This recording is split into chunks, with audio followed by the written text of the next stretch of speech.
Welcome to the smartest decision you've ever made, Hustlers University. This is the smartest thing you've ever done. If you're sitting there wondering, you should already know, but if you're sitting there wondering, is this gonna be worth it or not? Buckle the fuck up. This is the smartest thing you've ever done, because this is the first time, besides the PhD course, where I'm gonna lay down all of my knowledge in the world about a particular subject. PhD course was girls. This is gonna be about business. Everything I know about making money. So the way this came around was I was convincing yet another person to not go to university. I have convinced, well, I don't know if I've actually convinced them, but I often say the biggest mistake people make in their lives is traditional education. It's a waste of time, it's a scam. And I always tell people why it's a waste of time, why it's a scam.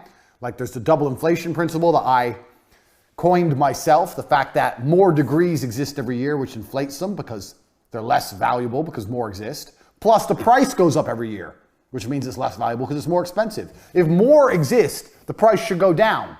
Scarcity and value are linked, but there's some kind of double inflation that goes on with education, which is propagated by the mainstream think tanks because they want to put you in there and they want to brainwash you. They want to put you in there and they want to turn you into a pussy, not actually teach you anything that's useful, just turn you into a little worker drone. Nobody goes to university and leaves knowing how to get rich. And if you look at all the richest people in the world or all the most successful people, they'll say, I didn't go to school, or I quit university, I dropped out. Because you're not learning anything about getting rich.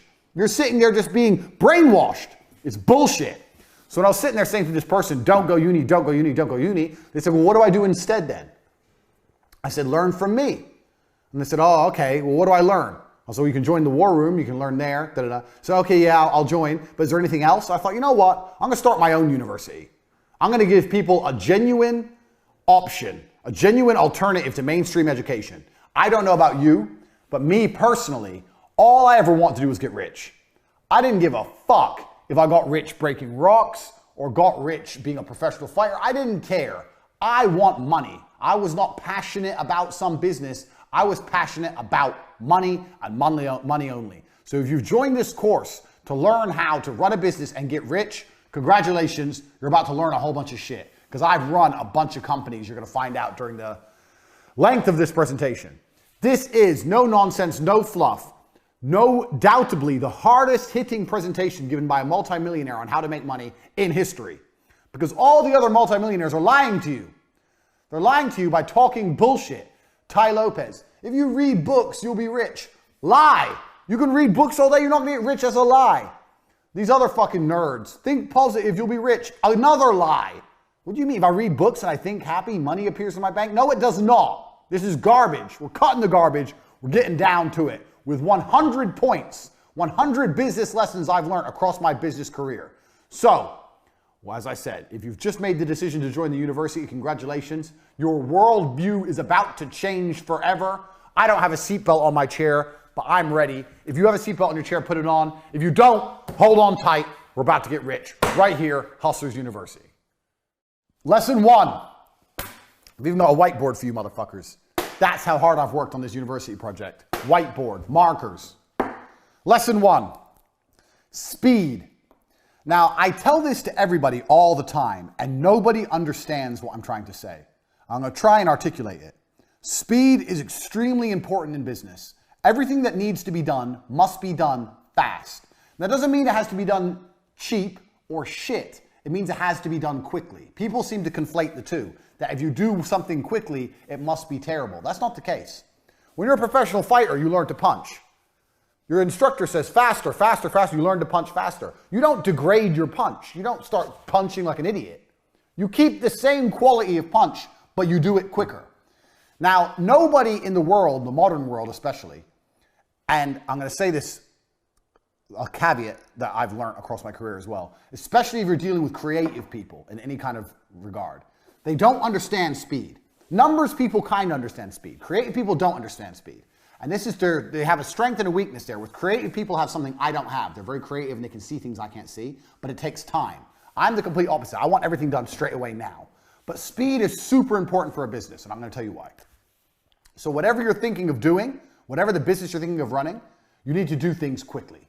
If an airplane, everyone knows how planes work, is flying through the sky, arrow, beautiful demonstration for you there, a beautiful fucking diagram. Even if its engines fail, it will continue to fly. If the engines fail, It will not fall out of the sky and instantly crash to the ground. It will continue to fly. Do you know why? Because it has forward momentum. It's going forward, and that means the wings are creating lift. Air is going underneath the plane. As long as the plane goes forward, it will not fall and fail. And a business is exactly the same. The key with business is to make sure you're always moving forward, always producing content, and always doing everything you can as quickly as possible while maintaining the quality. Do not conflate quality with speed. You can do the same. If you have an idea right now and you have someone you're working with, let's say you need a new website. You tell the company it's going to take 2 weeks. No, it's not going to take 2 weeks. It's going to take 3 days. We're going to find someone else. We can't do it in 3 days. I'll find someone who can. You can build a good website in 3 days. People have unrealistic, stupid time frames. Everyone thinks things take forever. Things don't take forever. Things can be done quickly. I know, because I've done it. I've pushed people or done it myself and seen what's going to be done. Do you know what I could do in 2 weeks? Me, as a man who knows nothing about web design, in 2 weeks, I could learn web design and build a website. And I know nothing. So how the fuck can you, the guy who knows websites, take 2 weeks to build a fucking website? It's garbage. Everyone is slow. And being slow is deadly to a company for 2 reasons. One, the faster you get things online, the faster you start making money. Now, if you make money today because you were in a rush, let's say you quickly push and you get it online today and you make money. That's one universe. And another universe where it takes a week and you get it online. That week of making money is gone. That money is lost. The longer it takes to get something online, the less money you're going to make as a whole. If I start a company today to the end of my life and start a company next month to the end of my life, the one I start today has been running longer. It's going to generate more money. The quicker things are done, the quicker money is made. It's as simple as that. That's starting a company. Even if a company is already online, speed is super important once again. I'll give you an example. Let's say, I don't know, producing an advert. The faster you produce an advert, the faster it's out, the faster you get results. If you do it quick enough, you might be able to produce 2 adverts in the time that other people take to produce 1. Now you have double the advertising that other people have. Speed. You have to attack and you have to move quickly. When I talk to people, people say to me all the time, I have a business idea. I'll say, okay, cool. A week later, I'll say, how's your business? They'll go, what business? You have an idea and it's been a week. Where's your fucking company? Where's your business? It's been a week, you ain't done shit. People are lazy, people are slow, people are complacent, including you. Everything must happen instantly, quickly, fast, speed, attack. Hitler conquered Europe with blitzkrieg. You need to go quickly. I cannot emphasize this enough. Lesson 1, speed is important. Nothing can be slow. I'll tell you another quick story about this lesson. I used to run a company, so you're going to find out about a whole bunch of companies I ran and I've run in my time during this presentation. So my work history is long and varied, but I'll give it to you a very short version. There was a job selling television advertising that required a degree in marketing to sell TV advertising packages. It was cold calling. This is a long time ago. I was 13 years ago, before email was a thing. You'd get on the phone, you'd call people up, marketing manager, hi, my name's 𝗟𝗘𝗔𝗞𝗘𝗗 Tate. I'm calling from TriStar Television. I'm interested in da-da-da-da. Are you interested in putting your brand on TV? Blah, blah, blah. Old school sales, which anyone, if you've not done a sales job and if you are going to look for a job, do a sales job. Because once you learn to sell, you're going to be all right.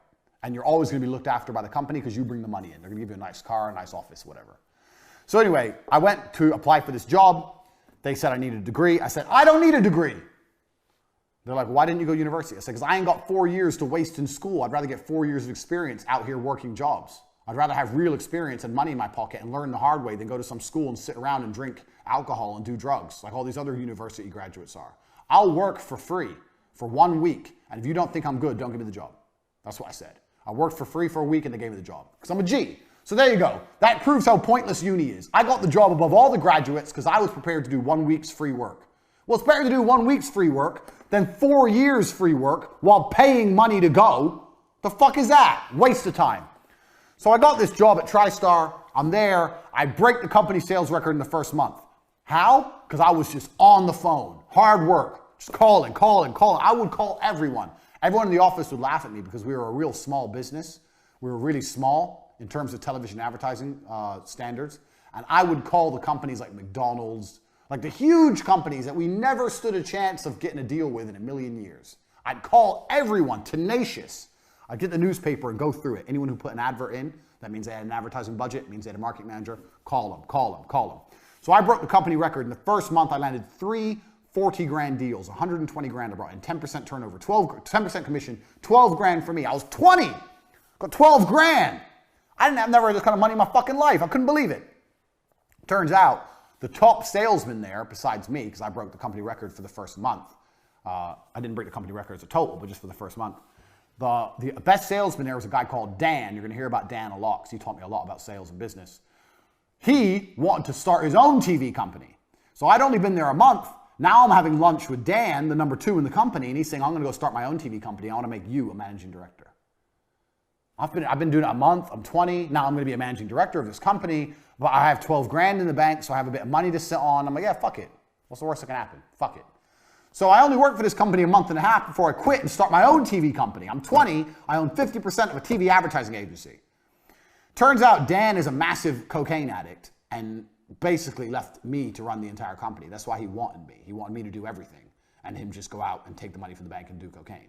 So at 20, I ran the entire company. Now, for a year and a half, this company functioned. And this company functioned by selling the cheapest television advertising that ever existed.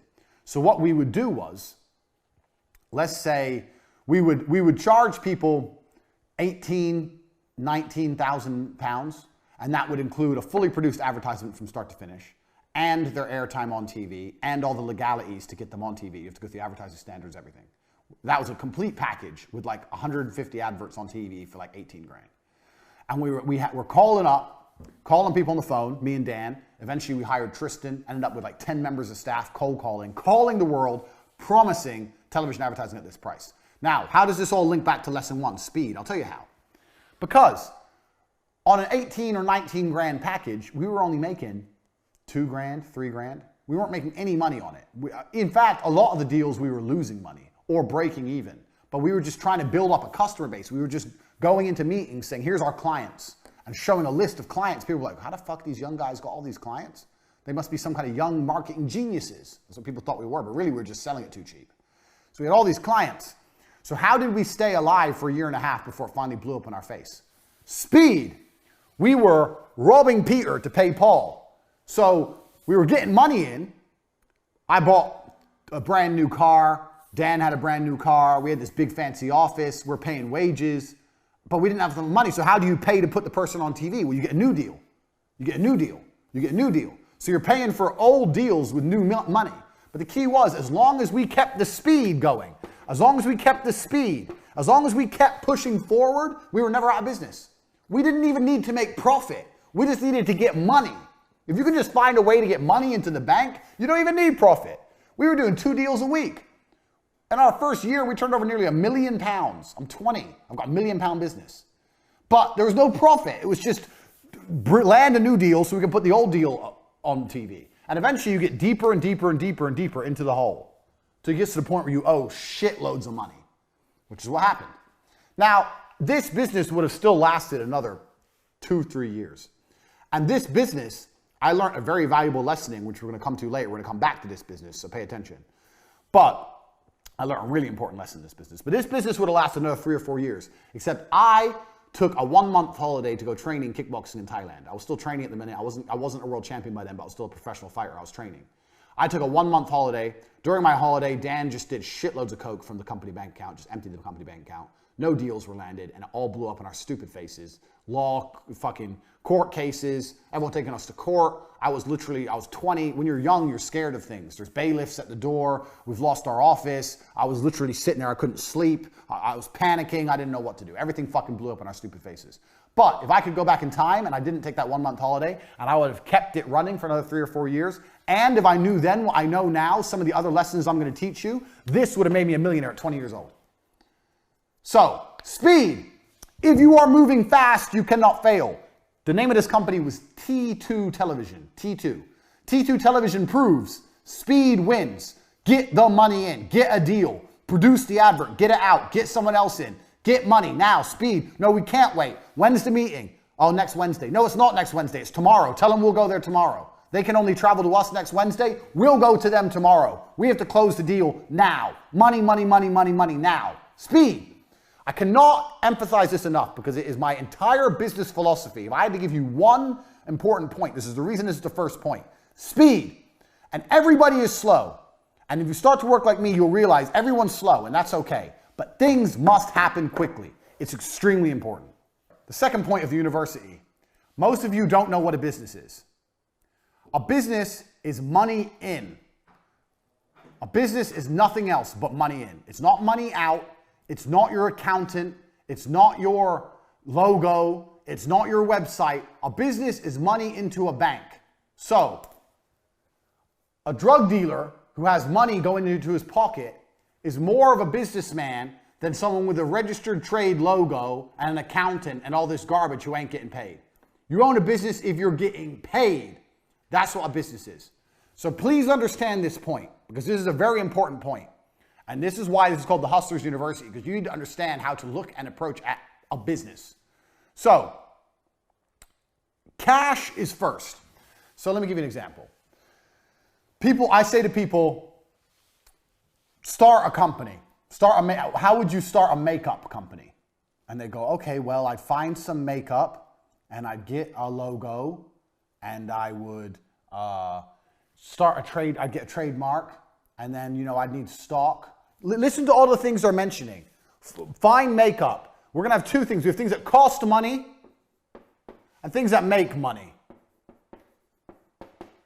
As a business, your primary concern is always making money.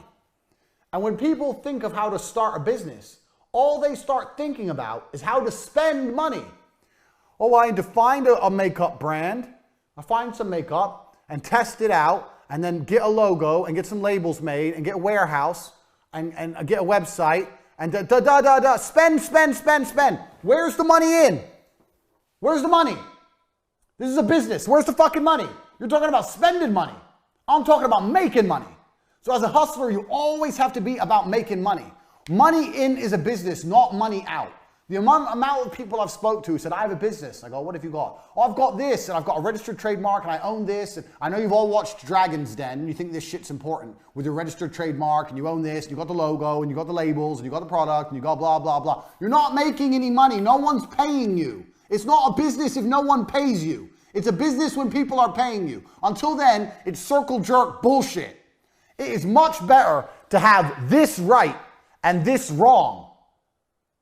Understand me. It's much better to have this right and this wrong than the other way around. That is extremely important for you to understand. If I had to start a makeup brand, I would do none of this. Zero. Do you know what I'd do? I'd make a website with makeup on it and prices, and I'd start advertising. Bang. Now I'm making money. I'm making money. I'm getting orders. I don't have any makeup. I don't have a warehouse. I ain't got a logo. I ain't got a trademark logo. I ain't got nothing, but I'm making money. With money, you can fix the problems.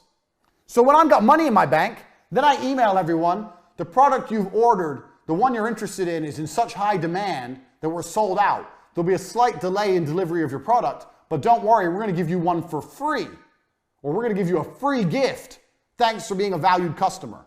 Now this person's going to wait. They're like, free gift? Okay, I'll chill, I'll wait. Now you have 3 or 4 weeks to find some fucking makeup to put in the fucking mail. But at least you got money. You got money in the bank. You've spent none of your own money, or hardly any. You got money coming in, and now you got to find a way to fulfill the orders. That goes back to business lesson number 1, speed. Now you got to quickly find some makeup, find a logo, stick it on, put it in the fucking mail. But doing that makes more sense than this. What if you do all this shit, and then you try and advertise and no one buys? Then you've lost. If we do it my way, I advertise, no one buys, I ain't lost anything. Big whoop. Who cares? No one wants my makeup. Oh well, good thing I don't have 500 boxes of it sitting in my fucking bedroom. Like you dorks. A business is money in. When you want to start a business, your number one concern is, how do I get money in? Nothing else. Everyone who starts a business starts talking about everything else. We need an office. Why do you need an office? No one's paid you yet. And you're talking about an office? I need a new laptop. Why? No one's paid you yet. You're talking about a laptop? You don't need anything until people start giving you money. Money in is a business. Money out is vanity. It's very easy for me to think of a business, buy an office, buy laptops, hire staff, get an accountant, sort out the tax records, register the company online, get business cards, get a logo and get that trademarked. And I'm doing all this shit. I'm spending all this money, wasting all this time, and no one's paid me anything. It ain't a business. When you come at me with a business plan, my first question is, where's the money? When you want to start a business, the first question is, where's the money? How are you going to get paid? Is it PayPal? Is it Stripe? Is it Bitcoin? How are you going to get paid? How can people pay you? And how are you going to convince them to do that? How are you going to convince them to pay you? When you've worked that out, you can work the rest out. A business is money in, nothing else. That's lesson number 2, and that is extremely important because it's going to save you a bunch of fuck-ups in the future. This leads on to idea number 3. The third lesson you're going to learn in business is super important. I've kind of covered it when I discussed 2, but this is very important. Start ideas for free. People come to me all the time, Andrew, I have an idea for a business. Maybe you need a small investment. It's normal. Let's say you're developing an app, you need to invest in the app, something. That happens. But a lot of people ask for insane amounts of money. 50 grand, 100 grand, 200 grand. Oh, to start my business. You can start businesses very, very cheaply if you do it the right way. Let's look at our beautiful demonstration, our beautiful diagram here of our makeup company. If you start a makeup company this way, you need minimum 200 grand. You need an office, you need logos, you need trademarks, you need stock, you need staff, you need company incorporation, you need tax, you need accountants, you need advertising budgets. You need 200 grand, 200K to start this business. If you start business this way, make a website, put some pictures on there, pretend you've got a whole bunch of stuff you ain't got, and start getting money in, you can start this business for 5 grand. Let's say for the website, 5 grand. That's 195 grand difference. Now, the problem with this business is you're going to start getting money in and you're not going to have any way to fulfill the orders. But back to business lesson number 1, because you're a fast worker, because you're industrious, because you work with speed, you'll find a way to fulfill the orders. Hey, listen, worst case, you give them the money back. Worst case, you refund them. But at least with this idea, you can test the viability of your plan, 1. And 2, you're not in the hole. So let's assume both companies are bound to fail.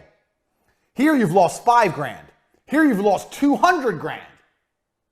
Why risk all that money when you can do it cheap? Also, with 5 grand startups, you can now, for the same price as starting one company, you can now start 40 companies. One of them's going to work because they're 5 grand each to start. One of them's going to work. So you have to learn that the idea of starting a business is not expensive. Get that out of your head. I'm a millionaire, a multimillionaire, and I will not spend more than 5 grand launching a company. 5 grand max. I'll spend 5 grand, and if I see money coming in, maybe I'll invest some more. Or when the money starts coming into the makeup company, you might reinvest all the money. That's fine, because that ain't your money. That's money you're making. You can build a company off the money you're bringing in from the company and never spend your own money. That's how you launch a company. Now, every time I say this, people go to me, oh, well, what about this? What about that? If you're going to launch a fucking airplane company and try and compete with Boeing, you need money, obviously. But I'm talking about for you guys out there, this is the Hustlers University. If you're looking at making money, starting a new company, or you already have a small company, some of the biggest mistakes you can make is investing lots of money. When you're broke, it's hard to make mistakes because you don't have any money to lose. When you're rich, it's easy to make mistakes because you have a lot of money to lose. Start companies as cheaply as possible, basically for free, by prioritizing money in and not prioritizing fulfillment. That way, you get to start companies cheap. You can start a lot of them, you have money coming in the door, and you can reinvest money you're making in your company and build your company from the ground up. Every company I ever made, including T2 Television, was done this way. When I got my first deal for T2 Television, I had a BlackBerry and a business card. And I went to their office and I signed the deal. I had a business bank account that was free, no tax incorporation, nothing. They paid me and I used that money to buy an office. Done. I started a television advertising agency like this. I didn't get an office first. Office, staff, computers, desks. I didn't have any money. I had the 12 grand from the commission, but I was saving that for myself in case it all went wrong. I could have blown my whole 12 grand and set up the office. But no, I bought a laptop. I had a laptop, I bought a BlackBerry, had a business card, landed my first deal, and set up my whole business off of money already coming in. And if you can do that with an advertising agency, you can do that with nearly anything. This is television advertising. This is like premier shit back in 13, 14 years ago, before the internet was big almost. Everyone wanted to be on TV. That's how you start companies. I started an advertising company with a fucking BlackBerry. This is how. This allows you to start more businesses and allows you to see what's viable and what's going to make money and what isn't without risk. It's extremely important you approach businesses this way and not businesses this way. It is extremely important. Get this in your head. These first 3 lessons about speed, about money in being priority over everything else, and about starting businesses with this focus as opposed to the cost focus, money in as opposed to fulfillment, that's good. I've already taught you more than you're going to learn about business anywhere else. That's key, because if you do things this way, it's very hard to have a monumental fuck up. It's very hard to lose money. And also, now you can start nearly any company.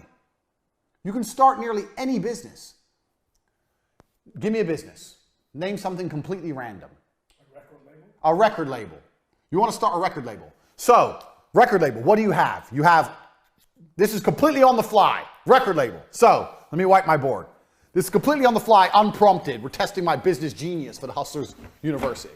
Let me clear my beautiful diagram here. Right, so how does a record label make money? Make. We have make and we have costs. So a record label makes money by selling records, correct? I've never run a record label, so I might be wrong. So you have to sell records. Now, a record label is a digital product, so it's actually harder than makeup, because how can you sell records you don't have? So what I'd be looking to do first thing is test my distribution channels. So costs, you need to find records you can instantly supply, unlike a makeup company. So you need to find artists which are, I wouldn't say struggling, but there's certainly, you need to go out there and find some artists which don't want money up front. So you need to work out some kind of commission deal with artists and say, look, we're gonna give you X amount on the basis of the sales. So you have to find, we're gonna put broke boys. Because it doesn't, you know what, at this point, especially with a record label, although you need good quality artists to have a good reputation as a record label, if you have shit ones at the beginning, it doesn't really matter. If you have some shit ones and you sign Rihanna later on, is everyone going to be like, oh, they have Rihanna now, but 3 years ago they had that crap band no one's heard of. They ain't going to care. It's not going to damage your reputation. So at this point, you can just get broke boys. Get broke boys, offer them a commission deal to make to try and sell records. So let's say we're selling a record for £1. Let's say it's a 50-50 split, 50-50. Now you've got distribution channels. How are you going to sell the records? Where are you going to sell them? Apple Music, Spotify, whatever. You have to test the distribution channels, test them out. Test out an independent distribution channel. So let's say you do all the traditional distribution, traditional stuff. And let's say you want to try and sell some stuff independently. So let's say you start a website or you go on, is MySpace still even a thing for music? No, what's the other one? SoundCloud or something like that. Yeah, so there's a few other abstract ways you can try and sell money. You can try and sell records. Let's say through their own website or through SoundCloud, through some of the other ones. You can try some abstract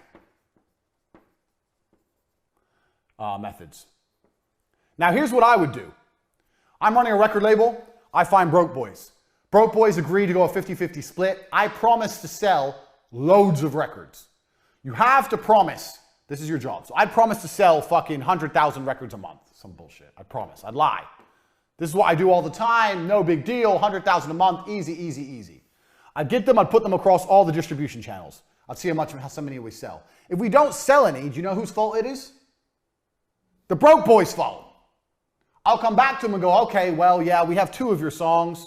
It's not enough. People don't know who you are. We need to produce some content to raise your profile. I don't know if you guys have any videos of you performing live. We need more music we can put out there. Da, da, da. And I would just continue to extract from the broke boys more videos, more songs, all for free, all based on a commission deal, and just put it out there. Speed, just like we said in number 1. Like I said, I've never run a record label in my life. This has come off the top of my head. Speed. Give me more, give me more, give me more. The more they produce, the more they give you, and the more you put out there, it doesn't matter. If you sell a little bit of each, you're going to start to make money. Look at what we do and what I do, all my different businesses. At this moment, I run CobraTate.com. I have the War Room, which is a business in itself. I have the webcam business. I have 2 YouTube channels. I have casinos. All I do, because it's just speed, scattergun. So in this kind of particular, if you're going to do a record label, you need to have as much as possible video and music that you can afford. And when I say afford, a commission-only deal, just constantly put out there, speed, on every single possible distribution channel.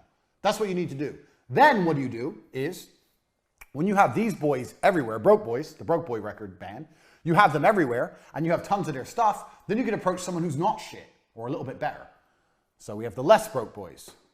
Less Broke, well, right here. My terrible writing, because I'm writing at an angle. And when you go to the Less Broke Boys, you can say, well, look at the Broke Boys. We've got them on Spotify, SoundCloud. They're on their own website selling. They're here. They're on iTunes. They're there. Look at this. This is some videos of them performing. Yeah, we use these for promotion. They're on this YouTube channel. They're on that YouTube channel. The Less Broke Boys will be like, oh, these guys, they actually got them a lot of promo. What did you really do? All you did was extract it from these guys. Now the Less Broke Boys might want to work with you. Maybe you don't give them, maybe there's a slightly better commission deal. Maybe they get 60, you get 40. Take their shit. Before you know it, you're going to have a catalog of stuff. So people go, who's this record label? You go, well, bang. And you type any of those bands in, and they flood the internet with things. Now you're a real record label. Now new bands, up-and-coming bands want to work with you. Just because the amount of promo you got, you put them everywhere. One of these up-and-coming bands might be the next big thing. Who knows? All I've done in this business model, I don't know anything about record labels. All I've done is stick to my tenets of business. One, this is free. This is free. This is running a record label from your bedroom. Doing all this is some work on your computer, putting them on iTunes and making a website, whatever. That's all fucking free. Negotiate with the Broke Boys you can do in a Costa Coffee or a Starbucks. So this is a free business I've just given you. One, it's free. Two, we've prioritized money in. The first thing I wrote is, how do we make the money? How do we make the money? We sell records. Okay, so we need this, we need this, we need this. Prioritize making the money. And the third thing I did was speed, quickly. Get out, get out, get out. Tell the Broke Boys to make more. Tell the Broke Boys to start a daily vlog of them recording. A daily vlog of what it's like in the band. Start putting out on a YouTube channel. Speed, speed, speed, more, more, more. Give me content, non-stop. Speed. All I did was stick to my 3 basic business principles. Now, imagine you try this for 6 months and it doesn't work. Have you lost money? No. What did you lose? You didn't have a big fancy office. You didn't lose nothing. What's the worst that can happen? What's the worst that can happen? Nothing. And that is the exact point I'm trying to teach here. If you stick to these 3 tenets in nearly any business, you'll launch it for basically nothing, and nothing can go wrong. Nothing can go wrong. Point 4. Let me clear my board. I'm going to get some hot chick. I'm going to sit here and wipe the board. In fact, let me message a female right now. Sorry, bear with me. Let me get a member of staff. Right. Point 4. Staff. Now, this is going to be a controversial one, but bear with me. If you're watching so far, you should have learned a lot, because we're just getting fucking started. We have 100 business points to go through. We're on number fucking 3. Number 4. Family and friends are actually the best staff you can possibly get. Now, people say don't mix friends with business, don't mix family with business. Can you clean my board? Sit here and wipe it, please. Don't mix friends with business. Get that shit off. Don't mix friends with business. Don't mix family with business. That's a lie. So the reason people say this is because people are dickheads and they can't get along with anyone. They can't get along with anybody long enough to make any money. But I guarantee you have family members right this second who could make you money. I guarantee you have a 15-year-old niece, nephew, cousin, brother, whoever, who knows more about computers than you do. I guarantee there's a 15-year-old out there with nothing better to do who knows more about Photoshop than you do right now. His stupid ass needs a job. So you can start a company right now. You can call up all your cousins. One of my cousins works for me. My brother works for me. One of your cousins, nieces, nephews, whatever, some 15, 16-year-old who's in school and bored, and say, we're starting a company.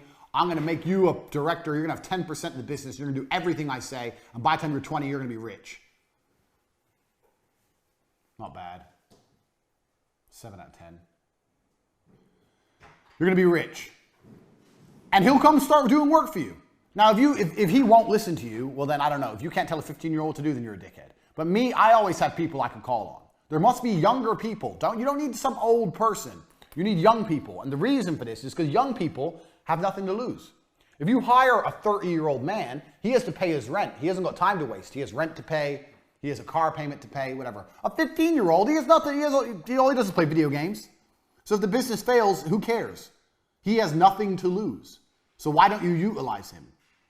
You must have friends or family members who are young enough in a position that they have time to waste. Don't hire people who can't afford to not pay their rent. Hire people who live for free. If you have friends and they have a kid, go to your friends and say, your kid's 15, he's good with computers. Yeah, I'm thinking of starting a company. I'm thinking of letting him work with me for free at the beginning, see if he's good, and if he's good, I'll start paying him. They'll love that. They'll love the idea of their son or daughter getting some enterprising work. Yeah, good idea. What's the business name? Bang! There are free, effectively free workers everywhere. And if they're not free, they're extremely cheap. And they're everywhere. You just don't utilize them. So now, let's think of you own a website business. I don't fucking know website business. Let's say you don't know, like you're me. I don't know anything about building websites. You want to start a website company. It's oversaturated. I wouldn't recommend it, but let's say you start one. You go and you find a 15-year-old and you tell his ass to learn how to make websites. You convince him it's a good idea, and then you start taking money and you give it to the 15-year-old. You're a middleman now. The 15-year-old works for free. You can do websites cheap now. You can do websites for $300. I'll do an entire website for $300. Half now, half when it's done. People are like, $300 for a website? Yeah. $150 now, $150 when it's done. Take $150, give $50 to the 15-year-old, tell him when he's done, he gets another $50. $100 for him, $200 for you, you ain't done shit, boom, wham, bam, done. He can even start your company website for advertising at the beginning for free. Bang, you have free workers out there. Find young people, because young people can afford to work for fucking nothing. You trying to find members of staff that have mortgages and fucking pension plans, that's expensive. The best staff you can find are young people. And in most cases, young people know more than the old people anyway, especially about technology and stuff. Young people are fantastic. I love hiring 18, 19-year-old kids. They know fucking more than me about fucking TikTok, Instagram, all the blah, blah, all the shit that's big. They know more than me. I'm 33, I'm not even old. These kids are sitting there going, we need to do this and this and this. I'm like, go then. They're like, how long is it going to take? They're like, a week. I said, no, it's going to be ready tomorrow. Tomorrow, show me it. Done. Don't piss me off. Go. Speed, back to lesson 1. Bang. So you already have workers for your business. You already have them. You just don't fucking use them because you're lazy. So contact them right now. Let's get started. I apologize for the change of face, but Andrew has invited me here to talk about another very important point when it comes to making money, which is work with family when possible. That's why I'm here. Now, it's very easy for people like me and Andrew to tell you to work just with family members because we're two brothers and we're exceptionally close, but we actually learned this from other people. Me and Andrew have always been best friends, but we used to fight and argue when we were growing up, and when we were 16, 17, we worked in completely different, let's call it fields. I mean, we worked different jobs. We weren't actively putting our resources together and trying to make money. We had some friends who were Pakistani guys from the United Kingdom, and they taught us a very important lesson.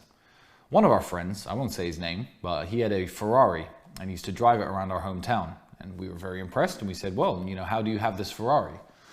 Because he was only a lawyer, a junior lawyer, making maybe £50,000 a year. A good income, but not a Ferrari income. And he told us, he said, you English people, you white people, actually, he said, mixed race, have it all wrong. I have 6 brothers. And what me and my brothers do is this. One of us is a doctor, one's a dentist, one's a lawyer, one's an architect. We're all in different fields. What we do is we live in the same house. Our wives live with us. Our wives cook the meals and look after our children. And we pool all of our money together.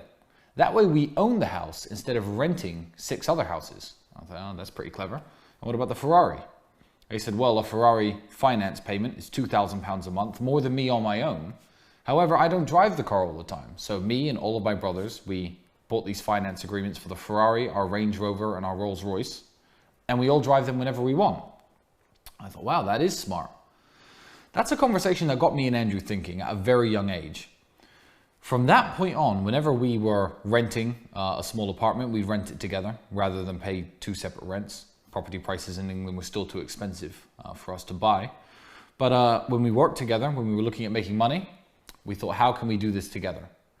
And everything from there went into a single pot. Up until this day, we're multi-millionaires. We share bank accounts. I don't know what's in whose account, under what name, which house, which car is owned by who. I mean, I know on paper, but it doesn't matter because everything is collectively owned.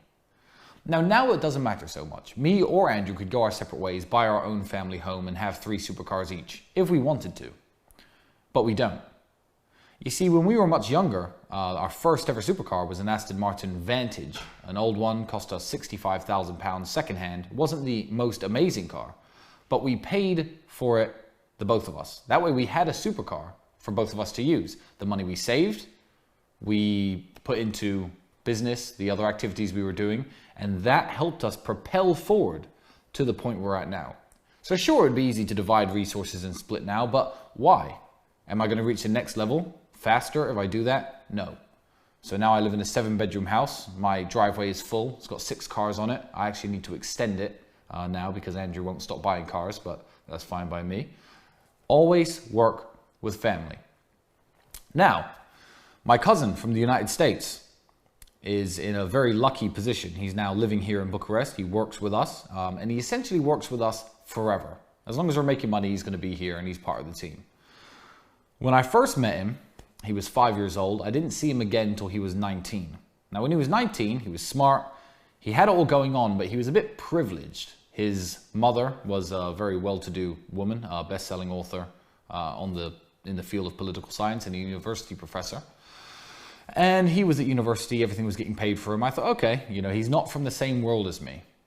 But then things started going wrong for him. He was sleeping on a floor, delivering pizzas, living the kind of life I remember. So after 2 years of what I call the struggle, I thought, okay, it's time to bring Luke back in. And Luke is now a member of our team, as he is a member of our family. Now, I understand not everybody has brothers. Not everybody has cousins. You may be an only child. You may be an orphan. I don't know what you are. But everyone's got those people. Those people that are so valuable to you that you wouldn't stab them in the back for $1 billion and 1,000 women. Those are the people you want to work with. As long as you are sure that they share your sentiments, those are the people you want to team up with. Pool your resources, live in the same house. If you're broke, if you're both working dead-end jobs, rent one room together if need be. If you're good friends, if you meet a woman, tell them to take a walk for an hour and come back. That is one of the keys to mine and Andrew's success. Lesson 5, command respect. Now, what I want to do in the 100 points, this 100 tenets of business, is I don't want to talk too much about the fluffy bullshit that all the other millionaires talk about and teach, because what they're really doing is copping out. So it's very easy for Tai Lopez, who has no real business skill. Tai Lopez doesn't know anything about business, to say, you get rich by reading books, because it sounds easy. Then everyone goes, oh, really? Okay, I'll read books. It sounds easy, but it's not true. And think positive, you'll get rich. That's not true either. But some things are true. And number 5, this is true. Command respect. This is true. So I'll give you an example. We're going to go back to Dan, the T2 guy. So I still talk to Dan sometimes now. And he's a good guy. He's got a good heart, but he just loves drugs. Some people do. One of the reasons I'm good at business is because I command respect. And I command respect because I'm a physical specimen of a man. This is the reality. I'm a professional fighter. So this helps me, whether I'm running my webcam girls or whether I was pitching television advertising. There's a level of respect humans have for other humans who are a physical specimen. Dan is a big black guy. The way Dan sold and acted and treated staff, he could get away with that he couldn't get away if he was an obese white guy. Because there's something evolutionary about humans. And if you're a person who's viewed as strong, people respect you and people trust you. If you want to run a business and you want people to spend money with you, then one of the best things you can do is go to the gym. Tell you the truth. Get in fucking physical shape and people will see, okay, well, he's obviously not afraid of hard work. He's obviously disciplined. There's some things that are spoken without being spoken. There's a word for it that will come to me. And having a physical presence is one of them. It helps in business every possible way. If I stand up, when I used to stand up to sell TV advertising in front of people and say, I guarantee you spend $19,000 with me. I guarantee you spend $19,000 with me, you get double back. When they see your product on TV, a product like this, it's going to sell. Do you sell online? Yeah. Where else do you sell? Tesco, Sainsbury's. Oh, you're in the superstores as well. You're going to make twice your money back, guaranteed. If I say that as a big, strong guy who they could tell, obviously trained really hard, was disciplined, was not afraid of hard work, that was more valuable than if I was a fat piece of shit. It's going to work. I'm like, well, what the fuck do you know? You just eat pizza. You don't know anything. Go to the gym. Command a physical presence. I'm not saying you have to beat anyone up. I'm saying if you command a physical presence, your words have more weight and it helps in business across all things. Everything.